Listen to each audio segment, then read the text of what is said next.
Welcome to the Erectile Dysfunction Radio Podcast. This is the podcast dedicated to educating and empowering men to address erectile dysfunction, improve confidence, and enhance the satisfaction in their relationships. This podcast is brought to you by ErectionIQ.com. Learn more at ErectionIQ.com. Welcome to the Erectile Dysfunction Radio Podcast. I am Mark Goldberg, certified sex therapist. I am deeply passionate about working with men like you to help resolve their ED.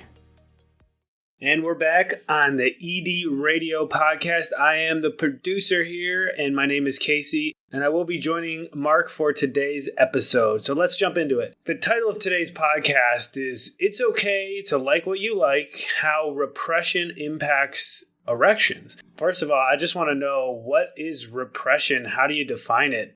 Repression is a psychological concept where on a subconscious or even unconscious level, our minds will block out things that we don't want to remember, things that we don't want to think about, uncomfortable feelings. And it does this in a way that we're not even aware a lot of the time that it is somewhere in our mind, that it exists within us. So we repress it down to the point that it is not in our conscious memory or in our conscious awareness.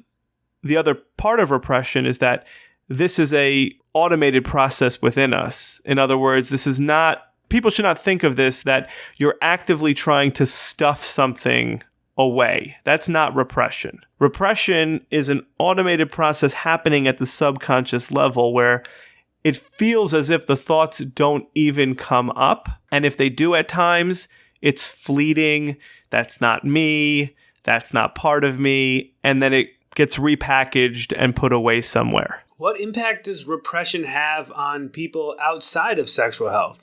So repression can play a role in psychological distress. When people are holding things inside of themselves on a subconscious level, it can create conflict, it can create discomfort. And as much as our brains are trying to help alleviate the conscious discomfort, if these are parts of ourselves and they get activated, it can be very conflictual, very uncomfortable when those things happen. And because we're not thinking about them, because they're on a subconscious level, we don't really have a relationship with those parts of ourselves. We only relate to what we have on a conscious level, to what we have as front of mind.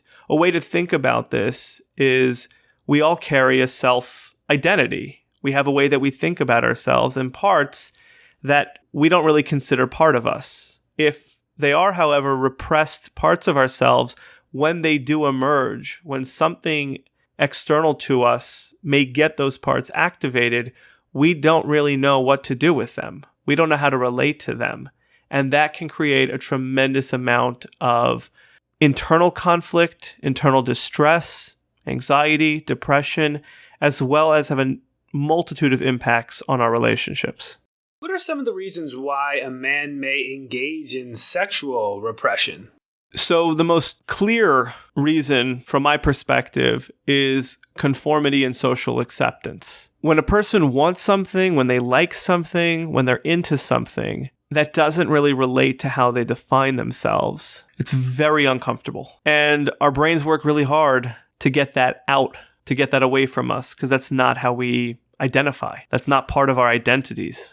We want to fit in. We want to identify with groups of people, with friends, with social circles, cultural circles, religious circles. And that puts us in a bind, puts us in a position where if I am part of this group, this other piece cannot be a part of me. So if I like engaging in certain sexual behaviors, or if I like certain people, or I like to do things that are outside of those norms that would not be accepted, that is where sexual repression would kick in. Let me also make mention that this can happen in a relationship where one partner feels judged by the other partner. And oftentimes in longer-term relationships, pieces and parts of a person's sexuality can become repressed because they feel that their partner has a moral high ground. They feel that their partner is judging them. And they themselves may be uncomfortable with those parts, and that's something that can lead to repression. Where's a good starting point for getting help if a man believes repression is impacting his erections or perhaps any other aspect of his life? I think the best place for a man to get help for this is with a therapist who he can be comfortable with, preferably somebody who can respect both the social, cultural, religious aspects, the importance that these have in the man's life, and also be able to affirm and to help support and validate the things that a man may be sexually interested in or may desire. It's difficult to raise these conversations with friends, family, even with your partner.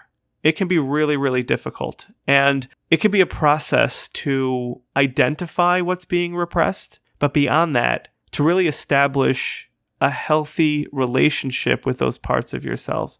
And I think a well-trained therapist can really help men step out of this cycle of repression and be able to unpack some of that, form healthier relationships with themselves, and ultimately have better erections. Do you have any other final thoughts you'd like to add to today's podcast about repression?